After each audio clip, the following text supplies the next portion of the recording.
Bonjour à tous, je vous retrouve aujourd'hui dans une nouvelle vidéo Pourquoi lire où je vous explique en 3 minutes les raisons pour lesquelles je vous recommande un ouvrage.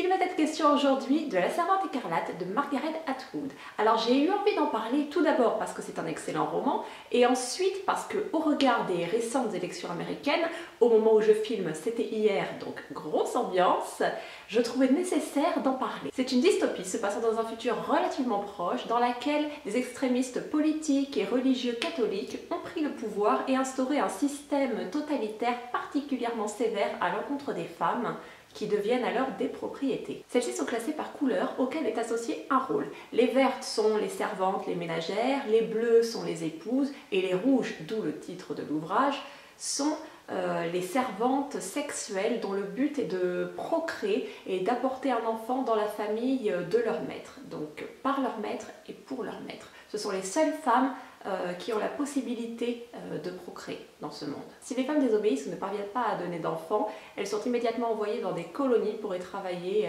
jusqu'à ce qu'elles en meurent.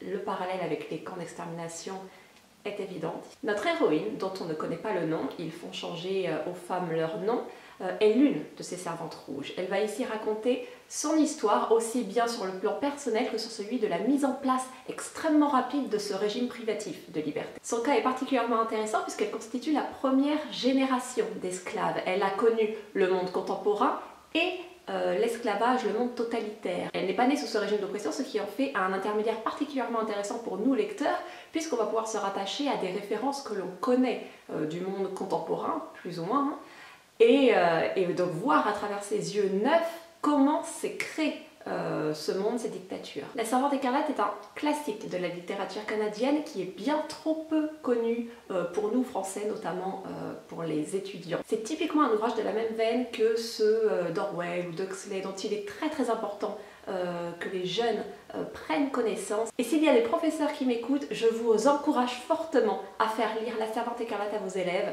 On manque cruellement dans les écoles d'ouvrages féminins et féministes. C'est un roman facile à lire, une journée peut suffire à le terminer, il n'est pas difficile à comprendre et particulièrement riche en termes et de références et de thèmes abordés. La dystopie traditionnelle est rarement abordée du point de vue d'une femme et l'auteur ici crée et offre un univers entièrement centré sur la mise à l'écart et sur l'emprisonnement de la femme sous prétexte de la sauver.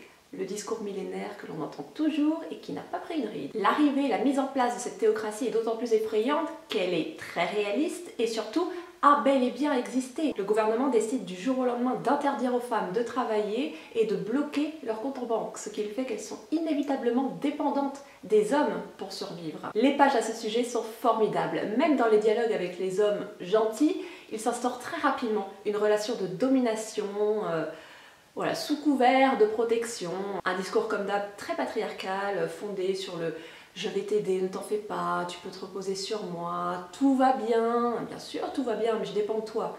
C'est à se demander s'il s'agit réellement d'une dystopie. Nous sommes très loin de l'Eurasia d'Orwell dans 1984, qui est plus une idée que l'on peut transposer à divers éléments.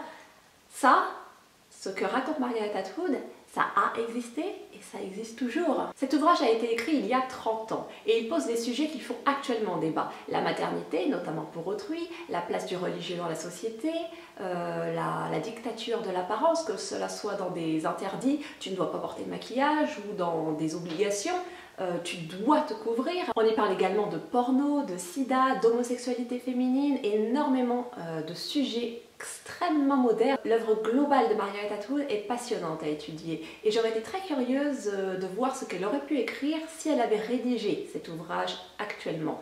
Mais à mon avis, il n'y aurait pas eu beaucoup de différence. C'est toute la force de la dystopie. Elle ne vieillit pas, est toujours d'actualité et paraît se rapprocher de plus en plus de nous. C'est un genre littéraire particulièrement important puisqu'il permet de transmettre des messages qui, s'ils étaient dits frontalement, n'aurait pas le même impact. Beaucoup se plaisent à croire que nous vivons dans une société où l'égalité femmes-hommes existe bel et bien.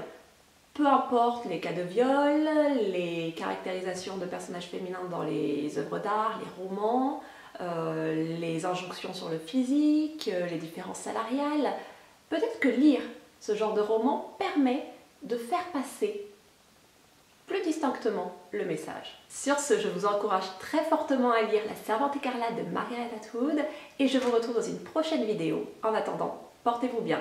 Au revoir!